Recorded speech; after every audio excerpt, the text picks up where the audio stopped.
On va directement enchaîner avec Nadège Ngweni qui va nous livrer les institutions en ligne. Bonjour Nadège.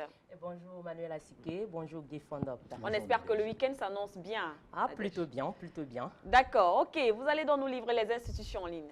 Alors, mesdames, messieurs, qu'est-ce que nous livrent donc les sites des portails officiels des gouvernements d'Afrique et du monde entier? C'est à savoir tout de suite et maintenant. Alors, nous nous rendons ainsi tout d'abord sur le portail officiel d'information en continu de la République du Congo pour parler du projet prévention de la radicalisation de la jeunesse congolaise. En effet, le ministre congolais en charge de la jeunesse et de l'éducation civique, Destiné Emerla Dukaga, a donc lancé le 26 juillet dernier à Brazzaville le projet de prévention de radicalisation de la jeunesse du Congo, élaboré par le ministère de la Jeunesse et de l'Éducation civique avec l'appui du PNUD. Ce projet bénéficie du financement de l'État japonais à hauteur d'1 million de dollars américains. Il vise donc à apporter une réponse adaptée à la problématique de la radicalisation de la jeunesse congolaise, notamment à travers des mécanismes adaptés d'éducation civique, de sensibilisation des jeunes aux valeurs républicaines de démocratie et de citoyenneté, d'insertion socio-économique par les activités génératrices de revenus et les métiers. Nous sortons de la République du Congo donc par l'inauguration du barrage hydroélectrique de l'UESO et les essais techniques de ce barrage situé dans le département de la Sangha étant jugés concluants. L'inauguration pourrait donc avoir lieu dans quelques semaines selon certains ingénieurs de la société China Gezuba Group Company Limited qui a exécuté les travaux. La mise en service du barrage de l'UESO augmentera donc la capacité de production d'électricité au Congo et celle-ci est passée de 89 MW en 2000 à plus de 590 MW actuellement. En outre, dans le barrage de l'UESO apportera une forte impulsion aux activités socio-économiques dans le département de la Sangha. Nous restons en Afrique centrale sur le portail officiel de la République de Guinée équatoriale cette fois-ci, où il est tout d'abord question du voyage éclair effectué par le président de la République au Gabon voisin. Sur invitation donc du chef de l'État gabonais, son Excellence Ali Benbungo Ondimba, son Excellence Théodore Obiangema Bazogo, en sa qualité de président de la Communauté économique et monétaire de l'Afrique centrale, CEMAC, a donc assisté à Franceville au Gabon à une session de travail à laquelle a également pris part le mandataire gabonais en la personne du président Ali Benbungo Ondimba.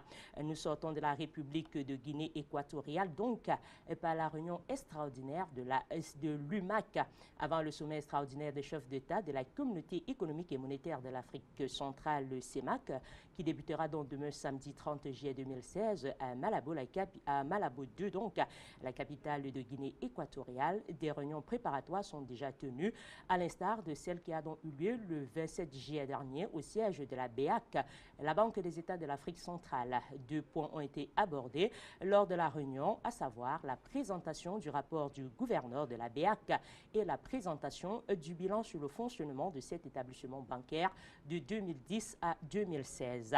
Toujours en Afrique centrale, sur le portail officiel de la présidence de la République tchadienne, il est question de coopération Tchad-AFD. Le président Idriss Déby Itno a donc accordé hier jeudi midi une audience à une forte délégation de l'Agence française de développement AFD, conduite par son nouveau directeur général, M. Rémi Rios, précédemment secrétaire général adjoint du ministère français des Affaires étrangères. La coopération AFD gouvernement tchadien était au centre des discussions, plus précisément des projets financés par l'AFD, ceux en cours et en instance. En 2015, rappelons-le, l'Agence française de développement a financé des projets à hauteur de 8,3 milliards d'euros, dont 38% en Afrique. À présent, nous mettons le cap dans la région des Grands Lacs, pour ainsi dire, sur le portail officiel du gouvernement burundais, où il est tout d'abord question des audiences présidentielles. Le chef de l'État burundais, son Excellence Pierre Nkurunziza, a donc reçu en audience le 26 juillet dernier l'ambassadeur des Pays-Bas au Burundi, son Excellence M. Jolke Opawala, qui après 3 années et demie qu'il vient de passer au Burundi, est venu lui faire ses adieux au terme de son mandat.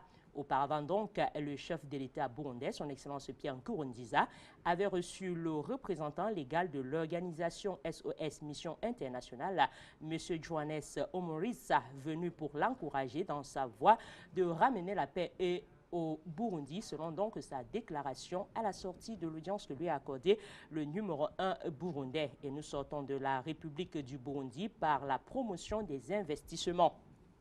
L'agence de promotion des investissements, API, a donc organisé mercredi un café de presse pour faire une évaluation à mi-parcours de l'année 2016. Elle se réjouit du nombre d'entreprises créées à travers le guichet unique de création de sociétés. Et selon donc le directeur de cette agence, Adrien Habo Nimana, l'évolution des immatriculations des sociétés et des projections de création d'emplois du premier semestre 2016 affiche un bond en avant par rapport à la même période de 2015. Le total des immatriculations est donc de 1118 entreprises contre 781 entreprises au premier semestre 2015, soit une augmentation de 43,1%. Quant aux projections d'emploi, elles s'élèveraient à 11 311 contre 5 105 à la fin du premier semestre 2015, soit une augmentation de 121,6%.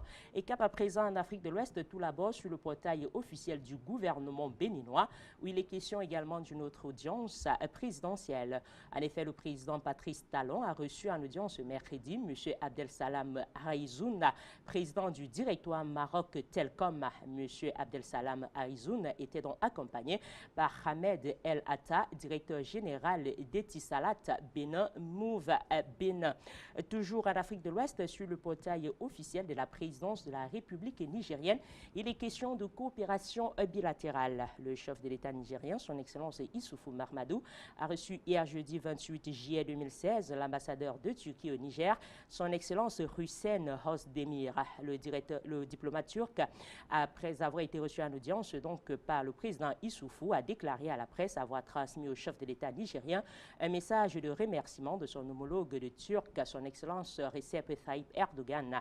Après l'échec de la tentative de coup d'État en Turquie, rappelons-le, le président Issoufou Mahamadou a adressé au président turc un message de soutien et de solidarité. Sur le portail officiel d'information de la République du Togo, c'est toujours en Afrique de l'Ouest, il est question des consultations Afrique-Chine-États-Unis pour la paix en Afrique. Les consultations donc Afrique-Chine-États-Unis pour la paix en Afrique se sont ouvertes mercredi à l'hôtel Sarakawa de Lomé. Cette rencontre est organisée par le ministère des Affaires étrangères, le Centre Carter et le Bureau des Nations Unies de l'Afrique de l'Ouest et du Sahel, une OAS. Deux thèmes sont dans le programme, la sécurité maritime et l'économie bleue dans le golfe des Guinées et la promotion de la paix au Sahel. Des échanges qui se situent dans le cadre des préparatifs du sommet de l'Union africaine sur la sécurité maritime qui aura donc lieu le 15 octobre prochain dans la capitale togolaise Lomé. Nous restons en Afrique de l'Ouest sur le portail officiel de la présidence de la République du Burkina Faso, où il est question donc tout d'abord de l'investissement américain. Le président Roch-Marc Christian Kaboré a reçu en audience l'ambassadeur des États-Unis d'Amérique au Burkina Faso, son Excellence Tulinabo Mouchinji, le 27 juillet dernier à Ouagadougou. Les deux chefs d'État ont parlé notamment du forum entre hommes d'affaires américains et hommes d'affaires africains qui aura lieu à New York en septembre prochain pour pousser le côté investissement d'une réunion de l'AGOA, cette loi américaine qui aide donc les producteurs africains à vendre leurs marchandises aux États-Unis hors taxes, et enfin du plan national de développement économique et social, le PNDES. Pour sortir donc du pays des hommes intègres, nous parlons de coopération bilatérale. Le président Roch-Marc Christian Kaboré a également accordé une audience au ministre français de l'Agriculture, de l'Agroalimentaire et de la Forêt, porte-parole du gouvernement, M. Stéphane Le Foll, accompagné d'une forte délégation en fin de soirée le 27 juillet dernier dans la capitale burkinabé Ouagadougou. Au terme de l'audience, donc, M. Le Foll a indiqué que sa visite au Burkina Faso poursuit plusieurs objectifs, entre autres enclencher la préparation de la COP 22 à Marrakech avec les objectifs d'un grand projet qui a été lancé pendant la COP 21 à Paris par la France, c'est-à-dire le 4 pour 1000 qui vise donc à stocker du carbone dans le sol agricole. En Guinée-Conakry, c'est toujours en Afrique de l'Ouest, il est question des nouveaux projets du groupe Bolloré. Le ministre guinéen en charge de la culture, des sports et du patrimoine historique, M. Siaka Barry, a reçu mercredi des investisseurs du groupe Bolloré pour la construction d'une salle de cinéma de 300 places et une autre salle de spectacle de 3000 places à ciel ouvert à Blue Zone à Kaloum. Les représentants du groupe Bolloré, Patrick Lepinaille, conseiller, Corinne Barche, vice-président Vivendi Village, Lionel Labarre, directeur développement Canal Olympia Afrique, ont donné les contours liés à cet ambitieux projet qui va être lancé dans un bref délai et les infrastructures livrées au gouvernement guinéen avant la fin de l'année de décembre 2016. Au Maroc, ça c'est en Afrique du Nord, il est question de la fête du trône. Sa Majesté le roi Mohamed VI adressera donc demain, samedi 30 juillet 2016, un discours à la nation et présidera une réception à Tétouane à l'occasion du 17e anniversaire de la cession du souverain au trône de ses glorieux ancêtres, selon une annonce rendue publique hier jeudi 28 juillet 2016 par le ministère de la Maison royale, du protocole et de la chancellerie du royaume. Et nous sortons du royaume chérifien par la COP 22 et la diplomatie. L'envoyé spécial des États-Unis pour le changement climatique, Jonathan Pershing, a souligné hier jeudi 28 juillet 2016 à Rabat l'importance d'intégrer l'agriculture dans les débats qui seront animés lors de la conférence des parties de la Convention cadre des Nations Unies sur le changement climatique, la COP 22. Il est donc nécessaire d'améliorer de la manière dont l'agriculture sera traitée lors de la COP 22, a donc déclaré M. Pershing à la presse à l'issue de ses entretiens avec le ministre marocain de l'Agriculture et de la Pêche maritime, Aziz Akanouch, notant que le secteur agricole et les forêts contribuent aux émissions de gaz à effet de serre à hauteur d'environ 30 PC. Ces entretiens ont été également l'occasion de discuter et de proposer des mesures de solutions concrètes, notamment la séquestration du carbone et les bonnes pratiques agricoles qui visent la prévention des sols, a-t-il donc ajouté. Et pour sa part, M. Akanouch a affirmé que l'agriculture doit être au centre des débats sur l'environnement et le développement durable à la COP 22, prévu à Marrakech du 7 au 18 novembre 2016. Sur le portail officiel du gouvernement tunisien, il est également question de diplomatie et donc du chef du gouvernement, M. Habib Essib, qui a exprimé sa profonde douleur et a présenté ses sincères condoléances suite à l'attentat terroriste horrible perpétré mardi à l'église de Saint-Étienne-du-Rouvroy, engendrant la mort du prêtre Jacques Hamel. M. Essib a souligné que l'organisation de Daesh, qui a donc revendiqué l'opération terroriste, est l'ennemi de l'humanité tout entière et de toutes les religions venues dans le but d'instaurer la miséricorde et le pardon entre les peuples. Le chef du gouvernement tunisien a par la même occasion réitéré qu'il est impératif d'unir les efforts de la communauté internationale pour lutter contre cette organisation terroriste en particulier et le terrorisme en général. Au-delà du continent africain, sur le vieux continent en Europe, nous nous rendons tout d'abord sur le portail officiel de la présidence de la République française, où il est question donc de garde nationale. Le chef de l'État français, M. François Hollande, a donc rencontré hier jeudi matin les parlementaires ayant travaillé sur les possibilités de constitution d'une garde nationale en France, en accord avec le travail parlementaire effectué par les sénateurs Gisèle Jourda et Jean-Marie Bockel et les députés Marianne Dubois et Joachim Pueyo. Le président de la République, François Hollande, a donc décidé que la garde nationale serait bâtie à partir des réserves opérationnelles existantes. Les modalités de formation et la ventilation des forces de protection sur le territoire français seront définies en concertation avec l'ensemble des acteurs. Le chef de l'État français a également décidé qu'une communication serait présentée en Conseil de défense au début du mois d'août, puis qu'une consultation des commissions parlementaires aurait lieu au mois de septembre prochain afin de rendre opérationnelle au plus vite la constitution de cette force au service de la protection du peuple français. Sur le portail officiel de la Principauté de Monaco, c'est toujours en Europe, il est question de l'opération privée Les Cigognes. Les travaux dans le raccordement au réseau eau électricité Telcom de l'opération privée Les Cigognes vont donc nécessiter la fermeture de la circulation de la rue Louis pluies Aurélia du lundi 1er au vendredi 26 août prochain. Sur le portail officiel du gouvernement du Luxembourg, il est question de la crise sur les marchés agricoles. En effet, les marchés des produits agricoles, notamment ceux du lait et de la viande porcine, ont été touchés par une crise. Et depuis 2014, les prix sont en baisse au point que le prix payé aux producteurs ne couvre difficilement les coûts de production. Cette situation aboutit à une baisse des marges des exploitations et des difficultés de trésorerie. Afin de faire face à la crise des marchés agricoles, est donc prévu un allègement de la situation de trésorerie difficile des exploitations agricoles par une prise en charge partielle par l'État des cotisations sociales, par une aide ad hoc permettant la restructuration ou l'aménagement des prêts au moyen d'une année blanche sur les dettes bancaires existantes. À présent, nous nous rendons sur le continent américain, précisément sur le portail officiel du gouvernement québécois, où il est surtout question des week-ends de la jeune scène québécoise.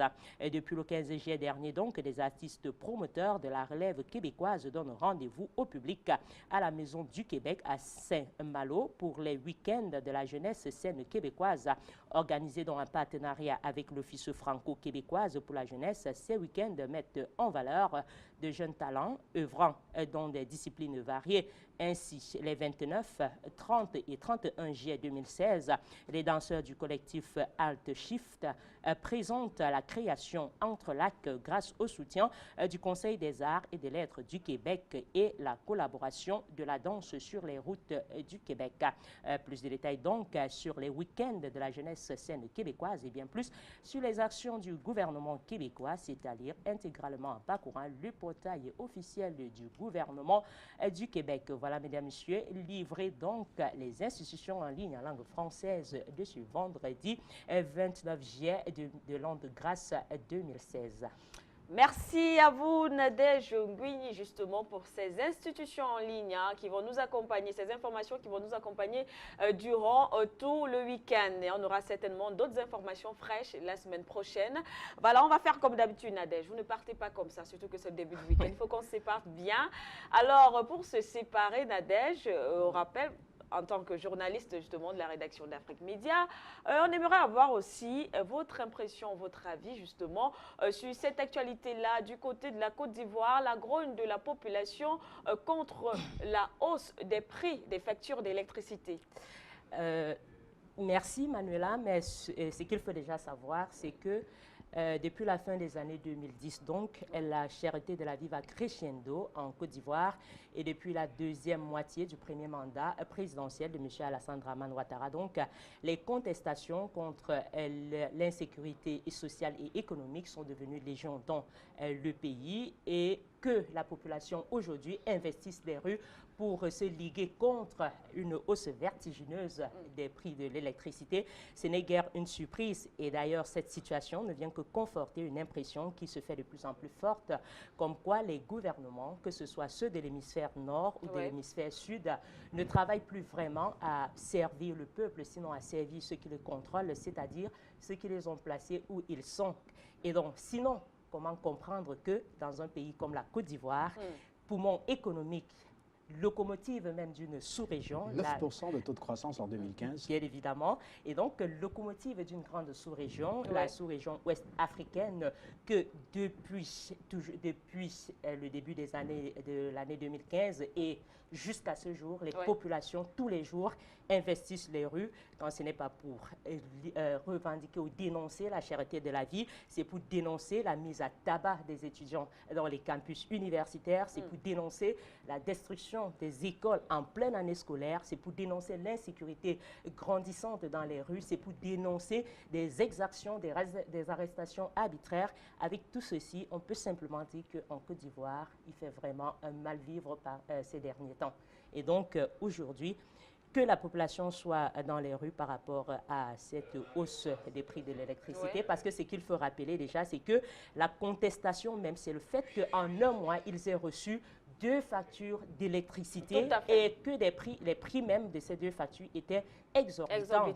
Oui. Et ce qu'il faut encore ajouter, c'est que cette manifestation ou ces manifestations, parce que c'est dans pratiquement toutes les villes de Côte d'Ivoire, ne fait qu'emboîter le pas à une manifestation qui avait déjà eu lieu le 18 juillet dernier.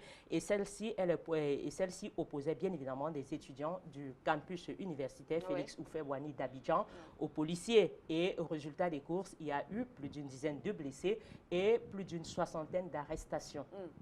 Ah, d'accord. Merci Nadège Gouini. Merci. Vous nous apportez là encore plus d'éléments pour, pourquoi pas, commenter encore cette actualité au fil de cette édition de la matinale. Merci. On vous souhaite un très bon week-end, Nadège Gouini. On espère que vous allez nous revenir. De toutes les façons, on vous écoutera dans le cadre du débat panafricain dimanche. Ça, c'est sûr. Le Voilà. rendez-vous est pris de toutes les façons. Donc, mesdames, messieurs, passez un très bon week-end accompagné des programmes de notre chaîne de télévision panafricaine Afrique Média, car le monde, c'est nous.